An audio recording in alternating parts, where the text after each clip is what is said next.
Depuis le sommet de Rio, nous avons connu les 10 années les plus chaudes de l'humanité. Rappelez-vous la tempête de l'hiver 99, la canicule de l'été 2003, l'ouragan Katrina. Dans 15 ans, que répondrez-vous à vos enfants quand ils vous demanderont « Tu savais? Tu n'as rien fait? Pourquoi ?» On ne fera pas d'écologie sans les écologistes. Je suis la candidate des Verts, des écologistes. J'ai 48 ans, je suis maman de 2 filles, mais ce n'est pas en tant que femme que je me présente aux élections présidentielles. Je suis médecin, j'ai été militante syndicale, militante associative, militante politique au sein des Verts. Je suis élue de Seine-Saint-Denis, j'ai été ministre. Je veux à chaque instant concilier l'action sur le terrain et le changement des politiques. Depuis 20 ans, l'écologie, c'est vraiment toute ma vie. Depuis que j'ai commencé mon métier d'assistante sociale, je me rends compte que la fracture sociale, le diminuer n'a fait qu'augmenter. Il y a beaucoup plus de pauvreté, d'inégalité, d'exclusion. Alors je me demande comment la révolution écologique va pouvoir stopper ça. Nous souhaitons pour notre part faire des propositions très concrètes pour permettre de redonner effectivement une place dans la société à tous ceux qui aujourd'hui ne trouvent pas de travail ou n'ont que des travaux à temps partiel très mal payés, très mal considérés à leur disposition.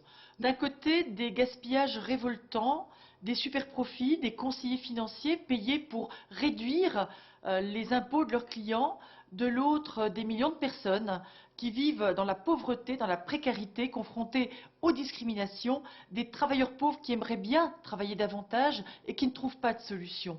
Ne croyons pas une seconde que c'est en sacrifiant la protection de l'environnement qu'on pourra leur répondre et leur donner les moyens de vivre dignement. Nous prenons l'engagement de faire reculer la pauvreté, la précarité et le chômage. Pour cela, nous voulons finir la mise en place des 35 heures dans toutes les entreprises, même les plus petites. Nous voulons revaloriser le SMIC, 1 500 € net par mois. Nous voulons revaloriser aussi les minima sociaux, plus 50% en 5 ans. C'est évidemment possible si on remet en cause les exonérations de cotisations qui ont été concédées à des entreprises qui n'ont pas pris leurs responsabilités en matière d'emploi et qui distribuent des dividendes à des actionnaires qui ne sont pas attentifs à ces questions. Nous voulons mettre en place l'allocation d'autonomie pour les jeunes pour permettre notamment aux étudiants de financer leurs études. Et puis, le revenu de solidarité active devrait permettre à ceux qui craignent aujourd'hui de perdre de l'argent s'ils reprennent un travail, de le faire en toute sécurité. Je voudrais qu'on n'oublie pas à cet instant non plus l'apport extraordinaire de l'économie solidaire. Ça n'est pas une économie de pauvres pour les pauvres, c'est 10% des emplois dans notre pays qui répondent souvent à de nouveaux besoins et qui permettent à des personnes en difficulté de retrouver leur place et de retrouver du plaisir et de la dignité dans leur travail. Encadrer les formateurs, reconnaître le travail des associations, c'est aussi une mesure de justice sociale. Bonjour, j'ai 22 ans, je prépare un master d'histoire. Nos grands-parents et nos parents ont construit l'Europe pour la paix et les échanges commerciaux.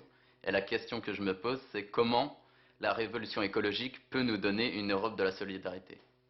Au lendemain de la Deuxième Guerre mondiale, les pères fondateurs de l'Europe ont souhaité consolider la paix, relancer la machine économique pour reconstruire et nourrir des êtres humains qui avaient été longtemps privés de tout.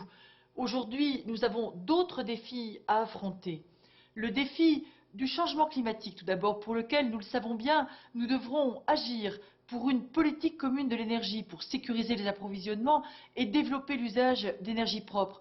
Une politique commune des transports pour remettre le contenu des camions sur le rail. Une politique commune de l'agriculture pour réduire les consommations énergétiques dans le secteur et pour produire des aliments de qualité. Nous avons le droit de répondre aux peuples du monde en renonçant à des subventions à l'exportation qui contribuent à démanteler l'agriculture paysanne. Nous avons le devoir de mettre en échec la stratégie des multinationales qui veulent nous imposer les OGM, un moratoire européen, voilà la solution. Nous avons un autre défi à relever, c'est celui de la mondialisation. Une Europe sociale, une Europe fiscale, avec des règles communes en son sein, avec la possibilité effectivement de parler d'une seule voix au niveau de l'Organisation mondiale du commerce. Voilà ce qui nous permettra d'éviter une concurrence absurde entre les territoires, entre les productions, entre les êtres humains. Et puis, je garde pour la fin ce qui est peut-être l'essentiel. L'Europe pour défendre la démocratie et les droits humains. L'Europe pour intervenir au Darfour, pour dire au président de la Russie qu'il se comporte de façon scandaleuse en Tchétchénie, pour dire au président chinois qu'il nous importe autant de regarder ce qui se passe au Tibet que de vendre des avions ou des centrales nucléaires. C'est pour ça qu'il nous faut des règles simples et compréhensibles par tous pour que l'Europe puisse assumer ses responsabilités. C'est à ça que doit servir une constitution européenne.